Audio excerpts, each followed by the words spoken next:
Bonjour à tous, vous êtes les bienvenus. Aujourd'hui, nous allons voir Microsoft Excel et une vidéo comment calculer le reste.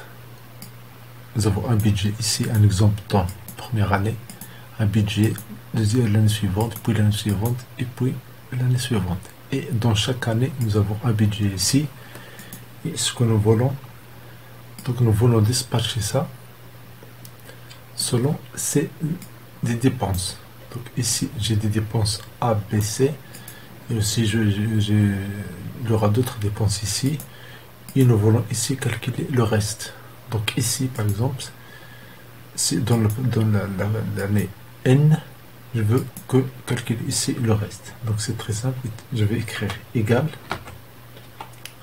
je prends ce montant là, de H2 moins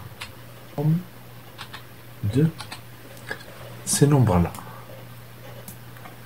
et je fais entrer, et voilà. Mais le problème c'est que cette somme là ne sera pas dynamique. Autrement dit, si les dépenses, j'aurai encore d'autres dépenses ici, ce total là, cette somme là ne sera pas dynamique. Donc qu'est-ce qu'on va faire? On va sélectionner déjà ce tableau là, et puis on va le convertir en tableau. CTRL L. J'ai ici créé un tableau, avec les en-têtes, je fais oui. Donc ici, je peux changer déjà la nature du tableau là. Donc ici, je prends la nature du tableau. Donc immédiatement, j'ai ce tableau là. Et voilà. Donc si je fais par exemple ici, je vais écrire égal, le montant de la première année, moins, je fais somme, j'ouvre la parenthèse, immédiatement je vais sélectionner cette colonne là. Si je prends une seule cellule, il y a ici B5. Si je prends deux cellules, puis trois cellules, une fois je prends toutes les colonnes ici, immédiatement j'ai la table qui est reconnue ici. Donc je fais OK, et voilà. Si je fais ici 1000 euros, c'est 19 000. Si je fais 16 000, il me reste 3 000. Si je fais ici 1000, ici, il me reste 2000. Si je fais 500, il me reste ici 1500 euros.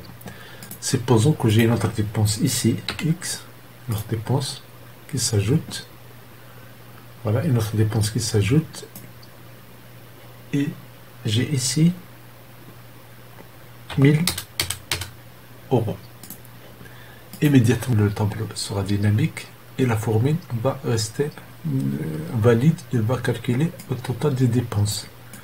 Donc si j'ajoute une autre dépense ici, ici j'ai juste 100 euros, remarquez bien, ce 500 sera 10 400. Donc ici 400, ici je fais ici au lieu de 500, je mets 900, et voilà, le budget qui reste ici, c'est 0. Autrement dit, tout le budget a été dépensé dans ces dépenses là. Voilà, la même chose ici. Donc je recopie cette formule là, et je n'ai qu'à remplir ici les dépenses pour chaque année. Merci beaucoup, abonnez-vous à cette chaîne et à très bientôt.